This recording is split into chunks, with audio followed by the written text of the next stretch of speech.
Please don't twist my knob. That's the show opener right there. Twist my knob.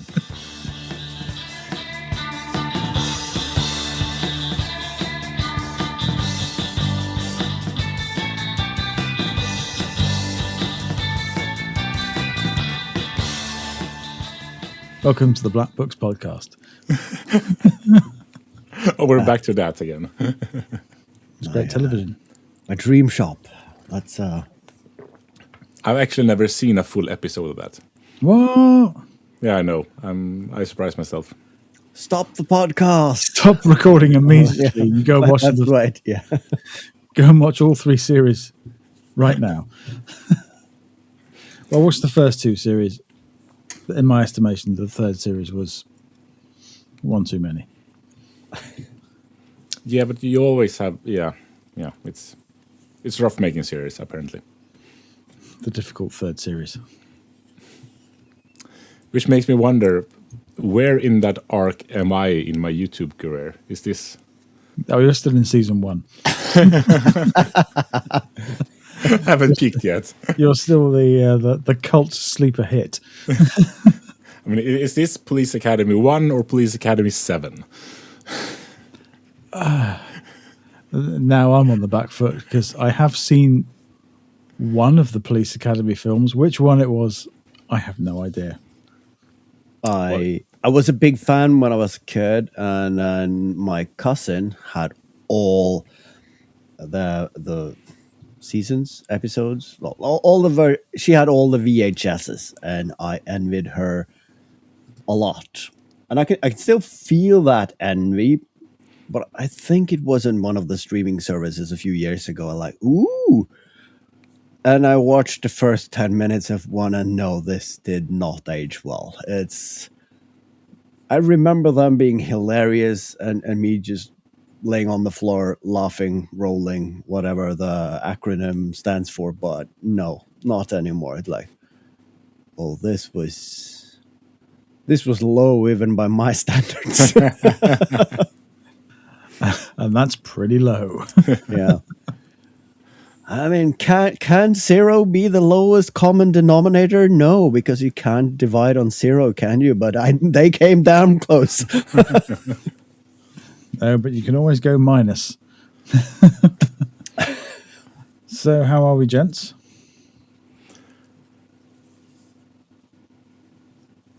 Good. Yeah, that sums it up. Yeah, I have a bit of a cold, so if my voice sounds worse than usual, I will claim that's why, or my brain doesn't function as well either. That's also why.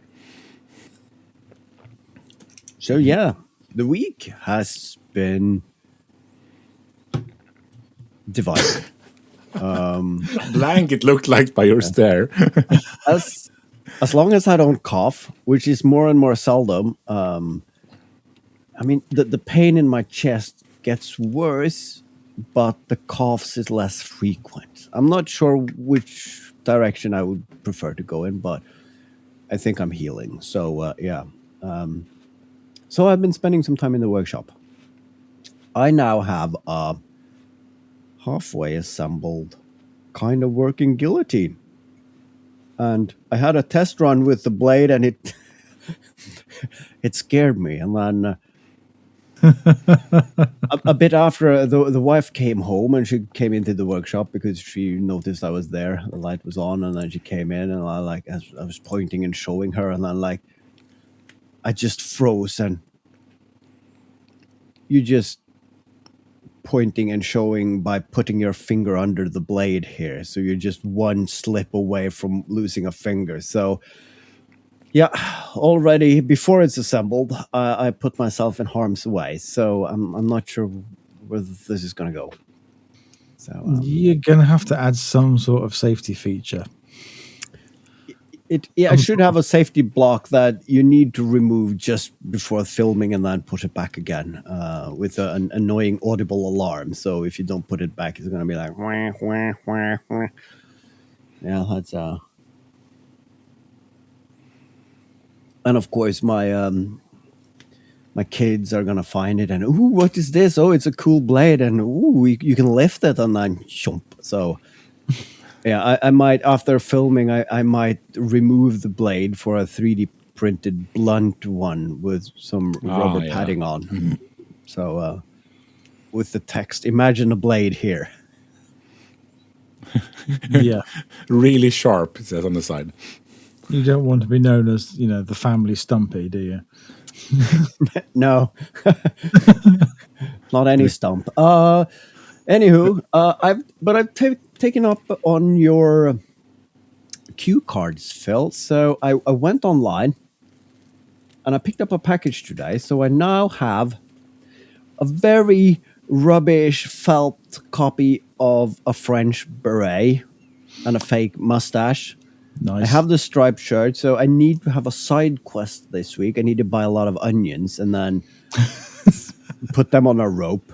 And I've been talking to the wife about the final sequence of the video, and she said, maybe we don't even have to show my face. It could be an enigma how your wife looked like. And I'm like, no, but that's not in the script the way I have imagined it. But I've been thinking, instead of talking, why don't we just do it in black and white? Silent movie. A silent movie. I found in the YouTube music library a French coffee. I think the song is just called, and it's the perfect French jazzy cafe background music. So I'm thinking that black and white, and then of course then you have the screen pop up with the text and all the squiggly borders on, and like, could you pass me some cheese, please? And then of course you go through the entire sequence, and then as the blade falls, like shoom, that is the cue where you go full color again. Because I need to set up all the cameras that I have, because the first take is probably going to be the best, because neither me or my wife know how this is going to work with the rocket engine. Will it go off? Will it not go off? Will the blade fly? And that reaction needs to be caught on camera, because if that is brilliant, that's the one take for probably the best take of them all. So there is a bit of orchestrating and planning. Yeah, every single angle. I'm envisioning some kind of security camera with a wide angle would be the best one. We see you running away screaming curse words in Norwegian. Yeah, and the thing is that on Saturday I went to the local fabric pusher and I bought some red checkered tablecloth, which I made in. Well, I mean, it was just fabric, and I made it into a tablecloth. And it now fits in my workshop workbench. So I'm going to put the guillotine on there, and we just need some chairs, and we need a charcuterie board with cheese and sausages and all of the whole shebang. But right above my workbench, strategically and deliberately placed, is a smoke detector. And of course, that is going to set off. And then I thought, I mean, to the mayhem of my wife reacting to the bang and then also the fire alarm, that could be a fun effect to the video. But then again, if it turns out it's not, then you have to retake it again. And I also would like to, when the guillotine is on top of the table, it is kind of close to the roof, and setting off the rocket, I mean, it makes a bit of fume and smoke. So I'm thinking of covering up the area above it with aluminum foil, so I don't have to repaint the ceiling. And then I could just remove the smoke alarm. Most likely that's going to be what I'm going to do, but yeah, we'll see. It's going to be an interesting take. So Sounds when like it. the loss adjuster comes around and asks you just how the fire started, I have no idea. It's just... well,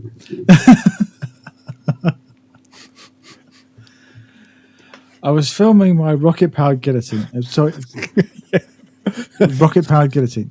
Yes, I just want to write that on the form correctly. A rocket-powered guillotine. Yes. Right. I don't think you're covered for this. Why? I mean, that it would be an interesting. That would be an interesting video in itself. Just writing that letter and sending it to your insurance company. Like theoretically, if I set up a rocket-powered guillotine in my workshop and my house burned down, and what's the coverage on that?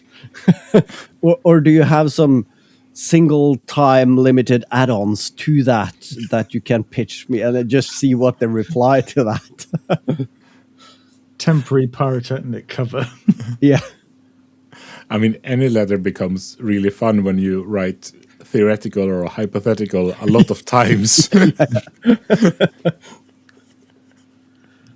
Well, I wish you the very best of luck with this. I mean, Yeah. for the black and white sequences, you're going to have to do a bit of tweaking on your timeline because you want that real sort of like slightly too fast hand cranked effect, won't you? I'm not sure Yeah. if I on. You know when like when film cameras were like the before mechanical cameras, they were all hand cranked. Yeah. So everybody moved a little bit too quickly or a little bit too slowly. So you get on the way down, it goes faster, and the way up, it's slower. So you get the And oscillating feel. I'm not think I'm gonna have the oscillating thing, but yeah, I'm speeding it up because that is always funnier. So that is a comedic effect they use. It's like, all right, let's just do it quickly because you can never get it spot on, so it feels natural anyway.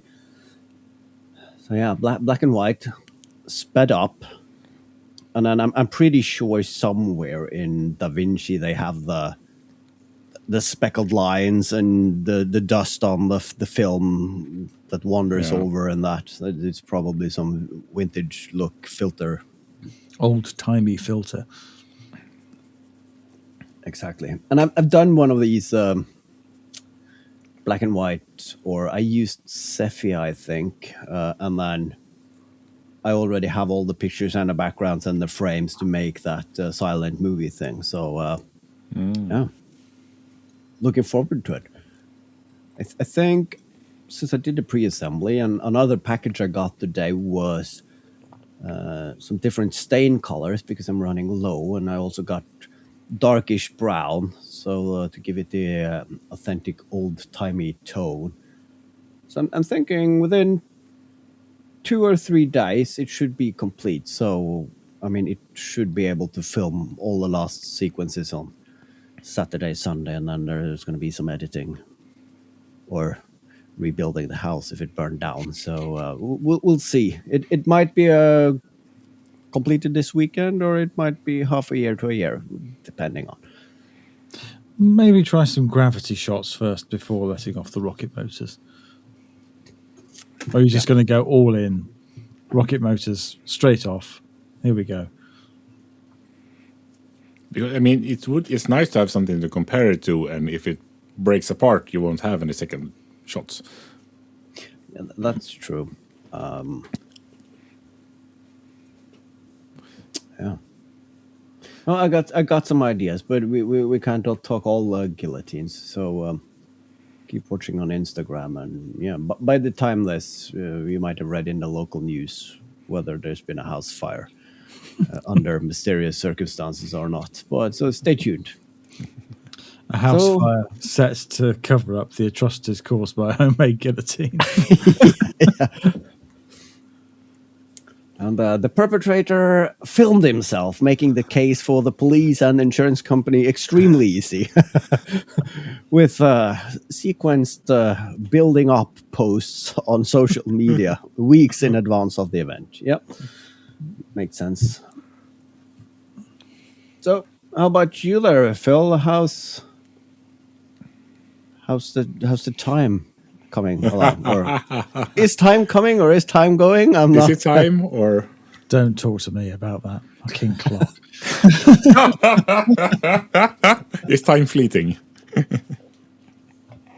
Time flies in good company, you know. You know, I alluded to this in our private chat earlier in the week, and I said I'd save it all for this. So here it is. So Saturday, I had a really good day on the project Saturday. Saturday, it was looking on track for being completely finished come the end of the weekend.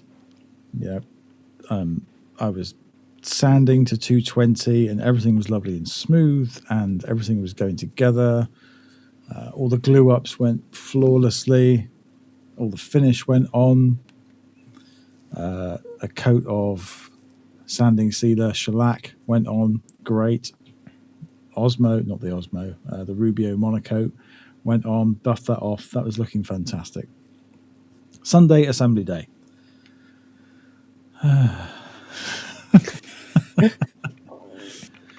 So Sunday, I needed to do a little bit more sanding on the inside of the door, and my hand sanding block, you may know what one of these looks like. It's basically a block of rubber with sort of cuts in both ends, and you sort of like prise up one end, and there's like spikes underneath it. You push a piece of paper into it, you wrap the sandpaper around it, and then you push it into the block at the other end. Yeah, I got one of those, I think. Yeah. Now, my one of these, it was my dad's, and I remember this from being a child. So it's 40 odd years old, and rubber degrades over time. And of course, I go to change the sandpaper. I pull up the little flap, and it just breaks off. That's fine. That's fine. So I'm doing this bit of sanding, and then I put a great big scratch on the back of what I'm sanding, because what I didn't realize was, as I was sanding on one side, there was some grit or something underneath. Things move around on the table. And so, like, great, I've sanded one side, I turn it over, and the side that's got the shellac and the sanding sealer and the Osmo finish on it is now just got this great big scratch in it.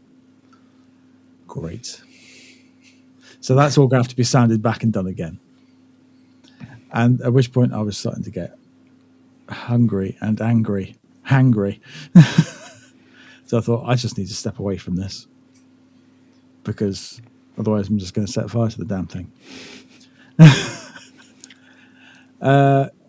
So I did that and thought, okay, well, I'm going to use the rest of the day productively. I've got some weather seals that I need to change on the back window, on the windows in the back room, because when the wind blows, the windows sort of make this sort of banshee howling noises. The seals are blown. Yeah. I've got the seals to do that. I go out and get them. They're really old, and they've just degraded, and they no longer stick, and they're just crumbly.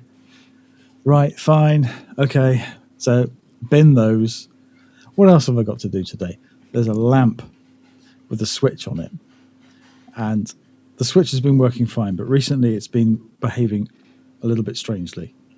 As in, you'll turn the switch on, and the light comes on, and then you turn the switch off, and it makes a click, but the light stays on. That's not good. That's not good. So I take the switch assembly off the lamp, and I open it up. It's an old, like Bakelite style mechanical switch. And when it's not connected to anything, it works fine. You can wiggle the switch and you can see the contactors disengaging. Yep, there's nothing wrong with the switch. I thought, well, okay, just for shits and giggles, I'll put a little bit of Vaseline on all the contact points just to grease it. And now it's smooth and it's quiet and it clicks and it clicks and it's great. Put it all back together. Turn it on, light comes on. Turn it off, light goes off. Brilliant. Let's just test that again, shall we? Turn it on, light comes on. Turn it off, light still's on. Turn it off, turn it on. No, the light still's on. It's still on. I mean, so everything I was touching on Sunday was just turning to shit. It's like one of those days where you should just go back to bed. And I remember the message. I don't remember what it said specifically on Saturday, but I could feel the joy of the flow state that you were in. Like, this is a good day. Like, everything is lining up, and yeah, on Sunday everything's like, lining up today. Die. Except it didn't stay lined up for long. No. And it's just one of those things. Yeah, tired and hungry and making silly mistakes, and seals are really old, so of course they've degraded, and sanding blocks that's old And degraded. and degraded. And yeah, it's amazing it's lasted as long as it had. And the Switch is a cheap Chinese special off eBay. No wonder it's crap. You know. Yeah, and the owner and user is also old and degraded. Like it's just piling on. I don't think it's the universe conspiring against me. I think it's just, one of those days when all of those things happen at once. Yeah. So the clock is not finished. The very, very long, short story long. I mean, it is really hard that when you're almost finished, and then you make yourself go backwards.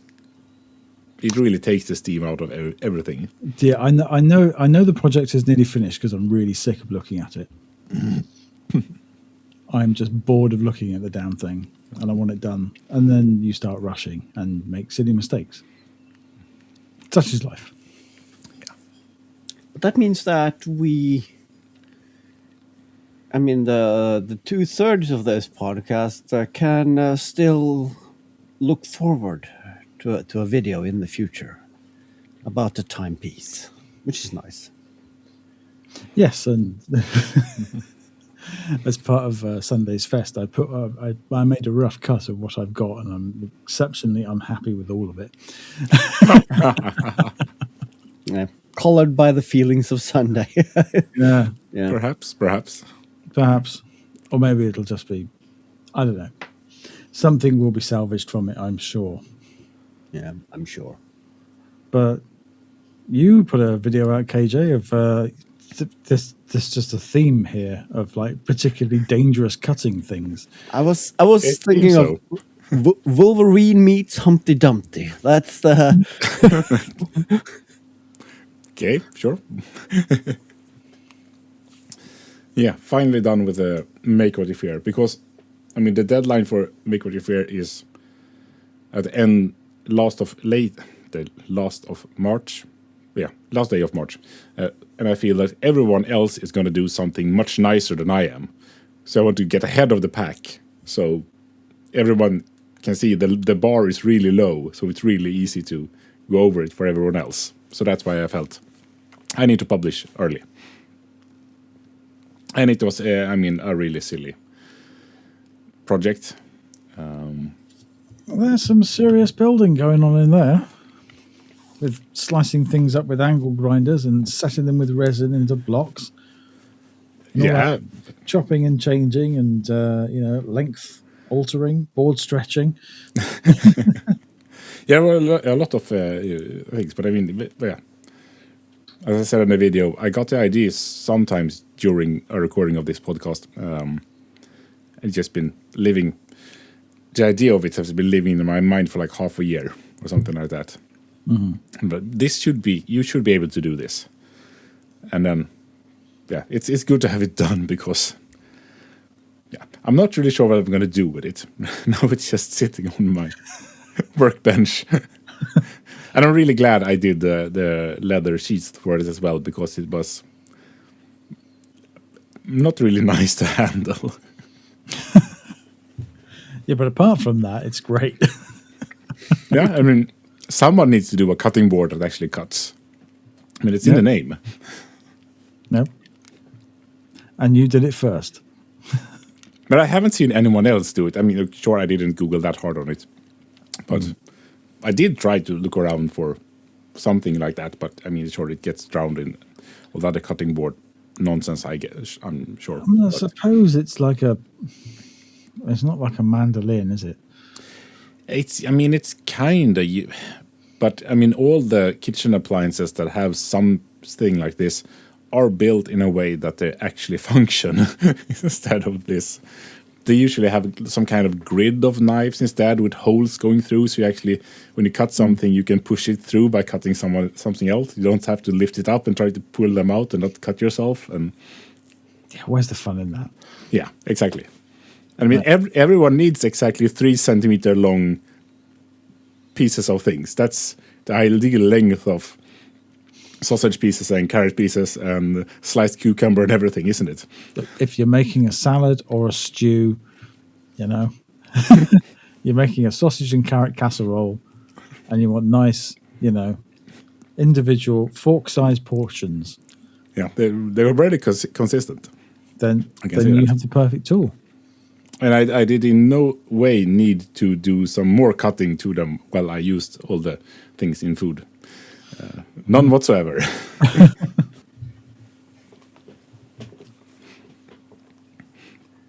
My question is it? I don't remember what you treated the wood with, but I'm imagining it's not dishwasher friendly. Because when cutting, I'm very pleased with my wife being a tool geek in the kitchen, so we have all the proper knives. But I tend not to use them because I get told off if I put them in the dishwasher, understandably. But I don't like cleaning things when you can put it into a machine. No, but yeah, I mean, the rules I live by when it comes to the dishwasher is no cutting edge things, nothing out of wood, and nothing epoxied. So this one is out on 3 of 3. But it was not fun hand washing it either, I must say. So yeah, I will probably never use it again. But I mean, the video is a 2 out of 10, so that's rather nice. A lot better than I expected. Yeah. People like knives. But and then they say that knife content is banned. I don't know.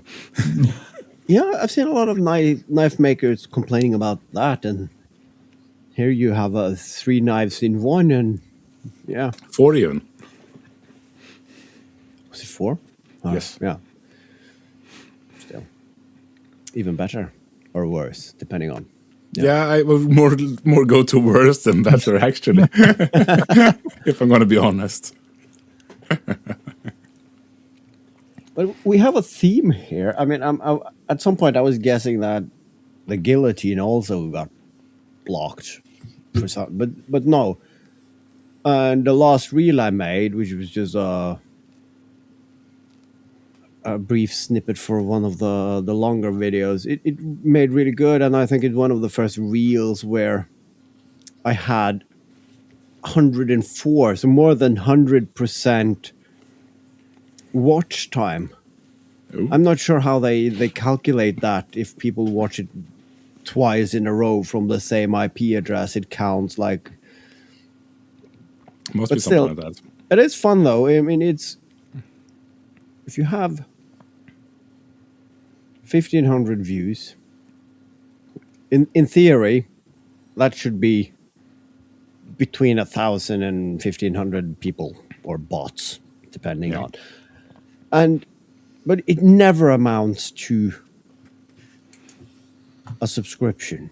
It's rather the worst. And it's like trying to visualize that. Let's say you were on a stage and 1,500 people were watching you doing something, and like not one of them thought that, this is decent enough for me to like or subscribe. So it's like, yes, it got shown to a lot of people, but they're like, meh. It's like when you're walking past someone playing a busker on the street. Like, Yeah. it's just background noise.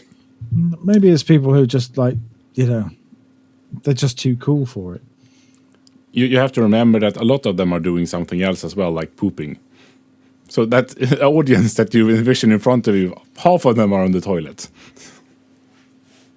I mean, I don't discriminate. It's all natural. So Yeah, but they were busy wiping instead of liking. So so everybody when they're on the toilet, I mean, it makes perfect sense from a practical and hygienic point of view. Of course, they put their phone up towards the wall opposite of the toilet, and of course the reels just automatically changes right while they're on the toilet, so they have no interaction with their phone, so they couldn't press subscribe even if they wanted. That makes so much sense now. yeah, I just assumed people are sitting on the toilet phone in hand, but That's gross. So Yeah, no, who So would do it kind of that? makes like There you go. You've worked the problem, and now you feel better about it. exactly. You worked it out whilst other people have been working it out.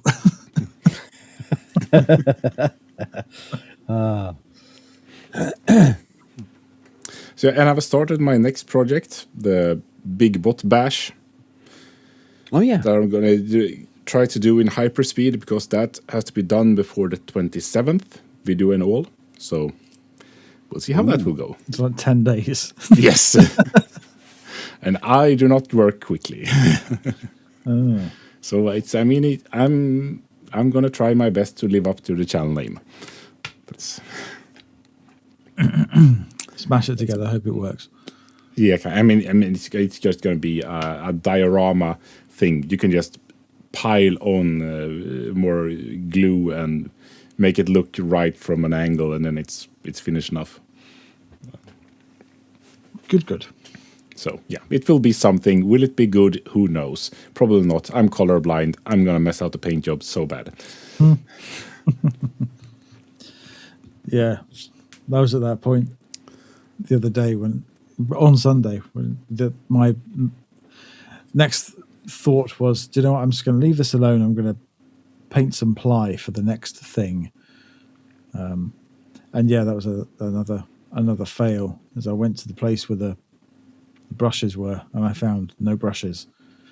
So I thought I'll have a look in my brush pot, and clearly I hadn't washed out my brushes properly last time, because my big nice 5 centimeter brush is well, you could use it as a weapon now, because it's just a great big lump of Is it solid. close to being a chisel? It's pretty much it, yeah. Yeah, some sharpening and Yeah, it's a horsehair chisel.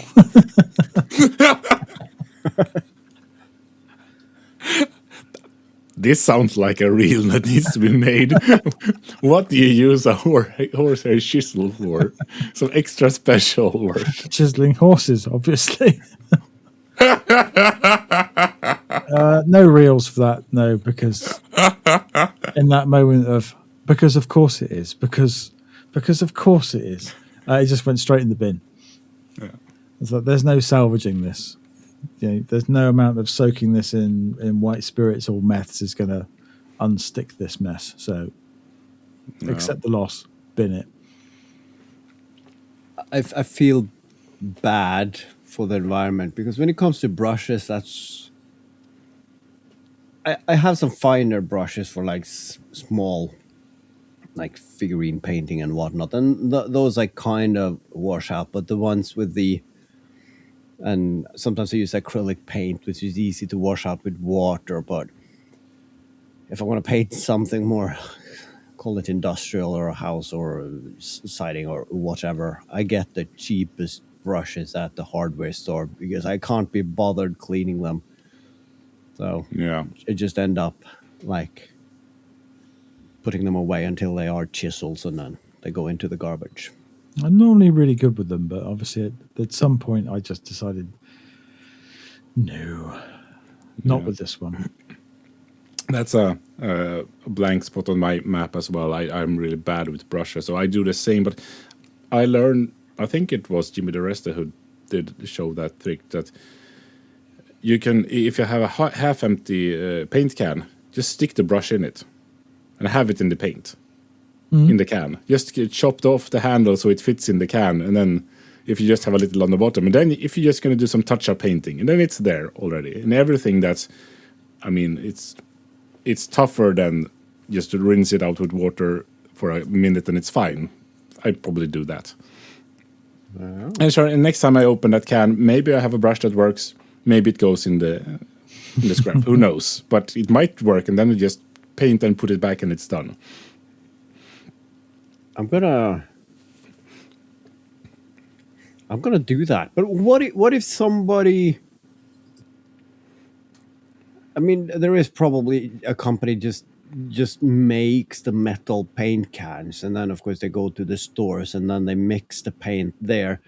But you should have like a holder on the inside, and they should come with a brush head. already in the box. So you mix paint, then you get it, and then you have a brush head, and that would be standardized. So all you need is these. You can buy them in bulk at any hardware store. The ash mixing rods. So you have one of those because you need to mix the paint. So you mix the paint and then you push that into the already attached brush head and then you paint. And when you're done, you just stick it back in the holder, put the lid on, and then you throw the paint stick away. Or you can keep that because if the paint, I mean... Throw a paint stick away? Are you mad?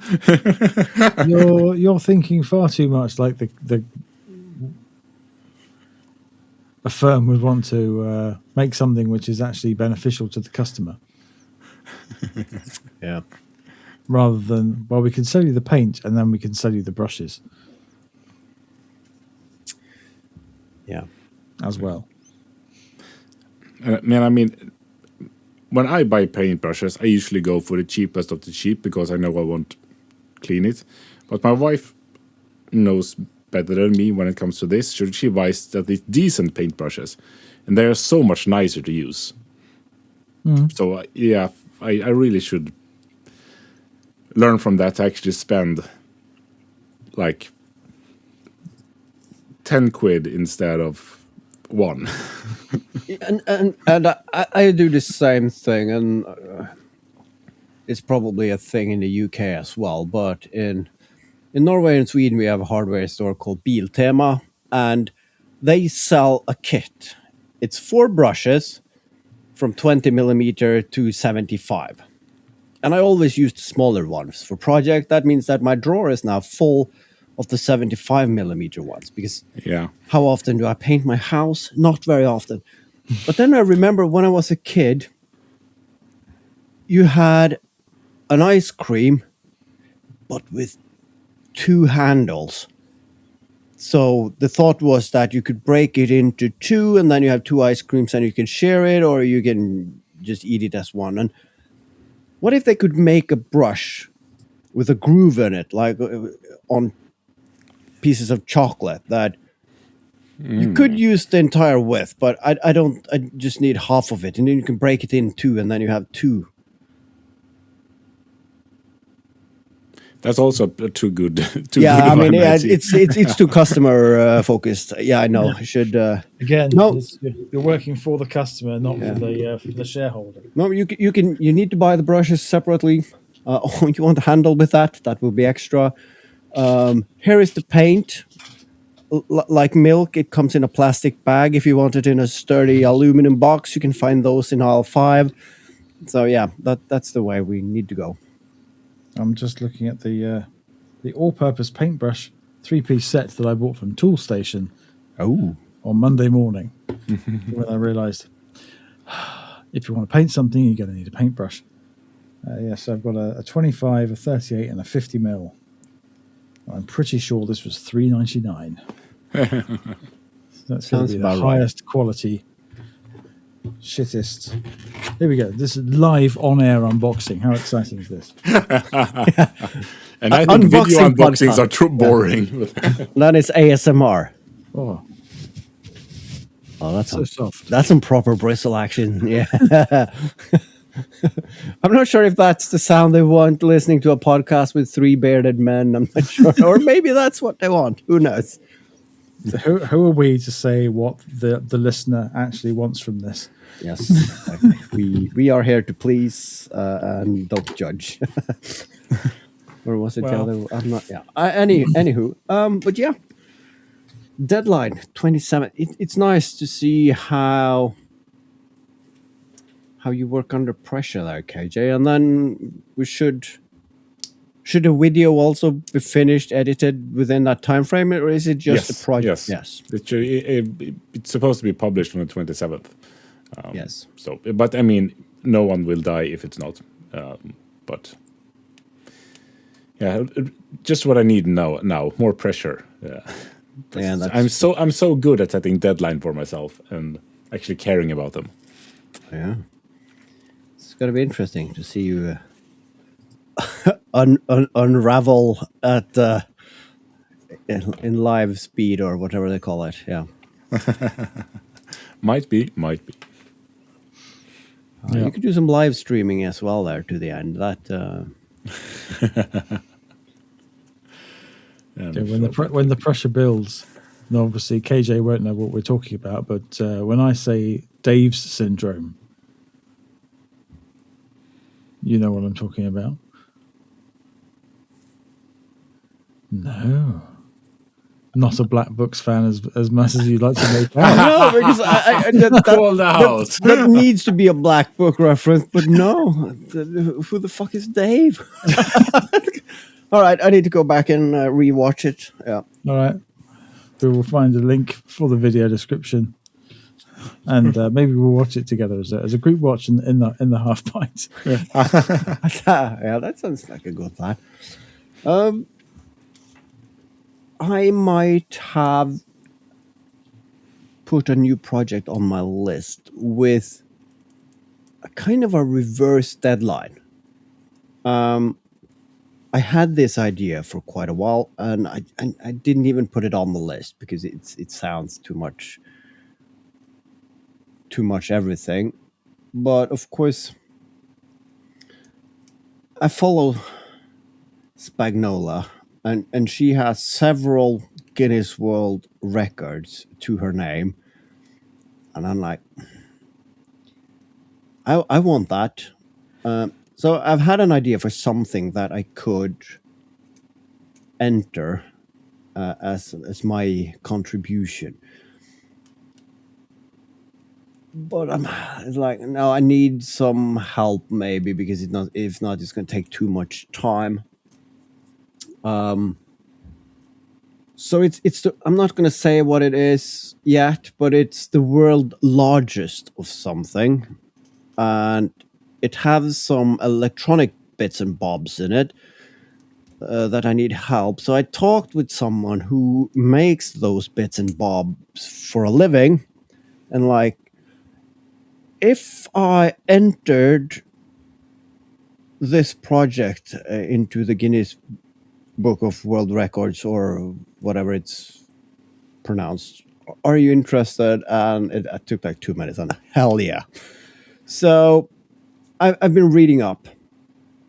And the process it's simple, but it also complex and time consuming because a lot of people are signing up and they are manually vetting all the applicants.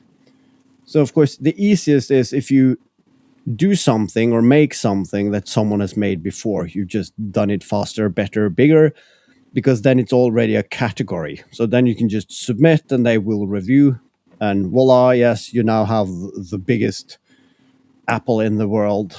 Here's your certificate, which I think you have to pay to get shipped to you. And then you have things that are not a category, which this isn't. I've looked and I've Googled, and no, this is a brand new thing. And of course, there is a lot of criteria. It shouldn't be harmful to animals. It should be measurable.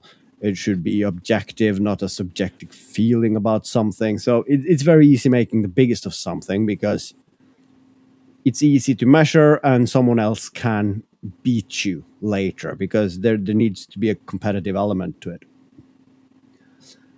And then, of course, you can apply as a private person or a company, or you can pay to be expedited so you can get your application processed quicker. I'm against that. And then it turns out if you have an application now, they have at least a 20-week wait time before they can review it and tell you this is an acceptable category. And then, of course, you can go and do said thing. And then once you've done, unless it's something that you need one of the Guinness people to attend, like a competition or anything. I mean, if you're making a thing and it's easy to show that this is this size, then you can just submit the evidence. So you can do like Ali does and make a video of it. But the problem is first I need to apply and I have to wait 20 weeks because I don't want to start building something and making a video. This is going to be the Guinness Book of World Records as the largest, and then you get declined 20 weeks into your build. That's kind of annoying. So you have to wait 20 weeks, and then if you get the go-ahead, then you're going to have to build it. And then you have to sit on the video, because when you send all the evidence in, it's probably a new 20 weeks before they can review it and decide, yeah, this is now the world's biggest this and that. And that's at least 40 plus weeks. So that's about a year. So if I start the application process before Easter, I might have an Easter video out next year, if I'm lucky. And then, of course, I need to collaborate with another person who's going to help with some electronic finicky, or what it's called. So, it's going to be a lot. But it could be worth it. Because you would make that record. It would be cool. Any record. Yeah, I don't mind. I'm actively looking for a category that doesn't exist, because then as long as you just make that thing, it is I could even argue it's I couldn't argue it's the smallest, but I mean, it's the biggest, or it's the only one, or if you are the first at anything, it's easy. And then you can lean back and say that when someone beats you, yeah, I inspired them to go and do better. So you can still pat yourself on the back. So it's, It's good to be first. Yeah. It sounds interesting, but waiting a lot of weeks, that's not really you. No. So good luck with that. It's very much not. And then I fell down in a rabbit hole. Is it in any way related to the beer or not? And then, there's still a lot to read, and I don't think their web page has the best user interface. It's got a bit of a 90, early 2000 feel to it, and they don't put up the things that I expect people are wondering about. So you have to do a lot of scrolling and clicking and going to sub pages before you get answered the most simple of questions. So. I've always thought that the Guinness Book of World Records were something to have in the pub to settle arguments and make people drink more and fight less. Yeah. Like the Michelin guide was made to have people wear out tires to drive to faraway places to go to restaurants. Yeah. Some kind of scam in the background. Yep. It's more interesting reading the list of things that don't even apply for this, because we don't accept this. And of course, that must be a fun department to work at. Yes, no, we don't care. And also, when you read that list, you know that list exists because of someone taking something very specific too far. So it's like, they don't do eating competitions anymore, right? Because someone ate enough sausage in a minute that his stomach burst and he was sent to the hospital. And then no drinking competitions. And oddly enough, not blinking or blinking the fastest within a minute, because it is very hard to measure. I can't really see that as an issue, but it's there. And then they also have if you're doing anything time related, it's usually within a minute, or within 5, or was it 10 minutes, or within an hour. That's the basic ones, or in a day. But if it's something that and they're probably tired of people, I'm going to do this for the most time in a fortnight, and then they have to send someone to a shitty place to watch something doing a repetitive task for 14 days. So no, maximum 1 minute a day, so that you can fly in the morning and back home in the evening. So it's interesting. But I've read through the list, and I think there is no disqualifiers, at least for my project. So that's nice. There's no bodily harm risk. Well, It's like that old joke, isn't it? You know, I went to donate blood the other day, and they ask all these difficult questions like, "Why is it in a bucket?" and "Whose blood is this?" Yes.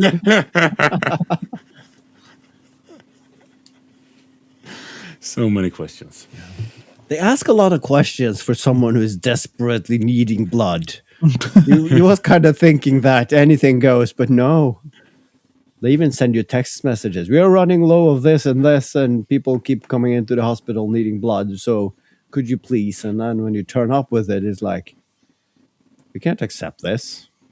You say that now. You asked. It took me ages to get this. Yeah. So it's like a Jack the Ripper figure goes around. What blood type are you? Come with me, please. And then off to the NHS with a lot of donation bags. It's some kind of a reverse Robin Hood, I guess. Yeah. Oh, Steal from the...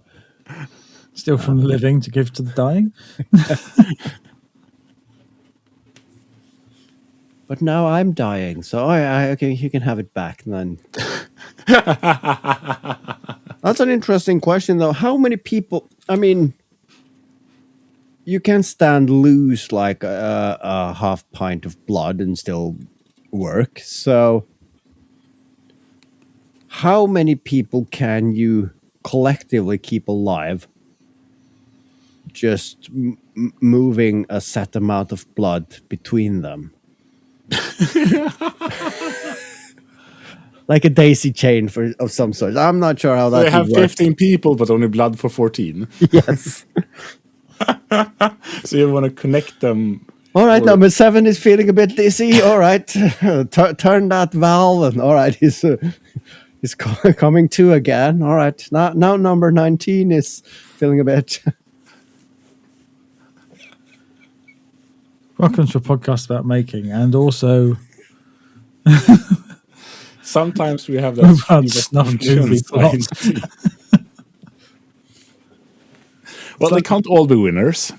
It's like the human centipede, but you know, the phlebotomist version. I was trying to get an angle for that as well, but I couldn't really reach one. So thanks for doing that for me.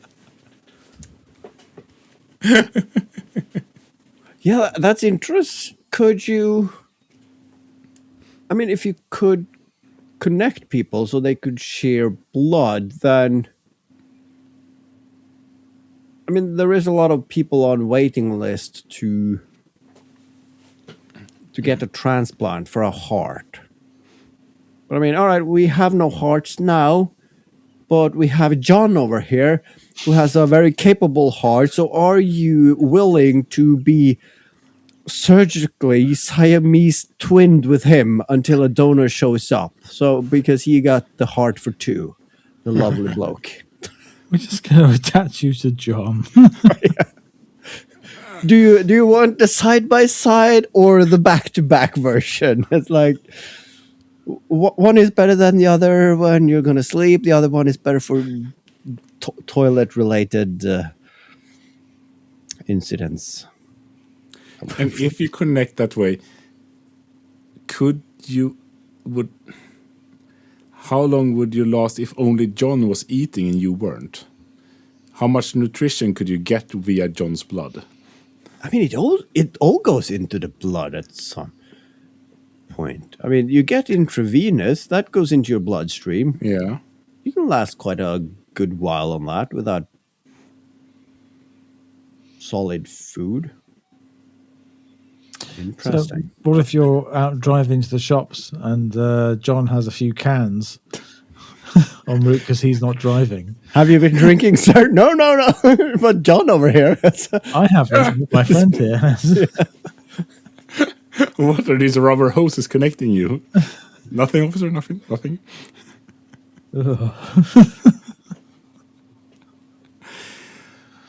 And what if over here? Stop talking.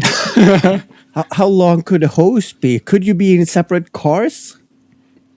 And then if he was drinking in another car and got pulled over, but hey, officer, I wasn't even in the same car.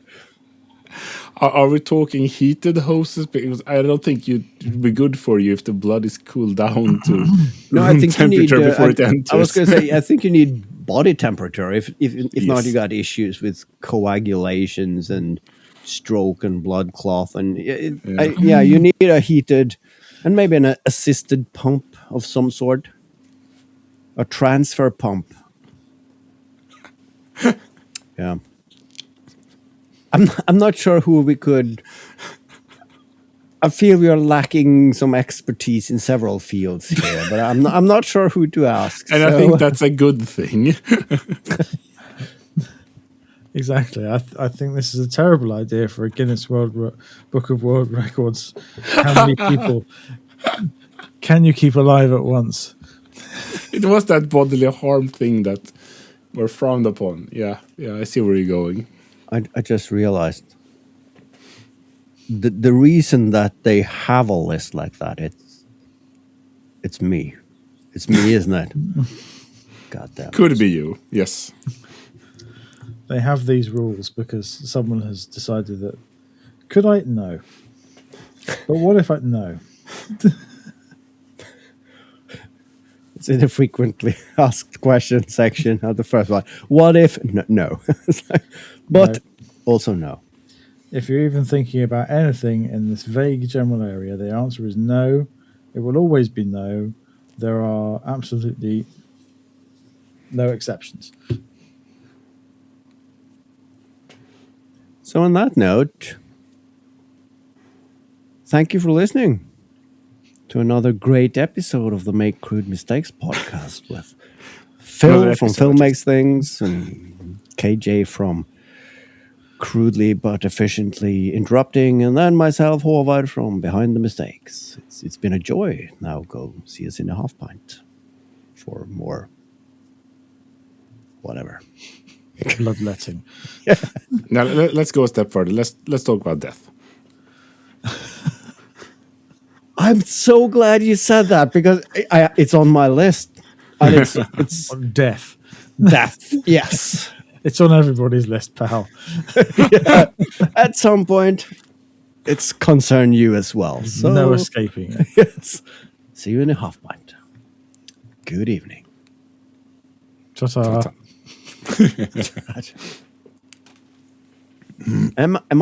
I'm doing the edit, right? No, It's not me. So Oh yeah. All right. Nice. Yeah, I'm pretty sure it's my turn now. I mean, you could do it if you want. I don't Fight mind. Oh, I really. No. I need to build a guillotine. So. No, I insist. Yeah.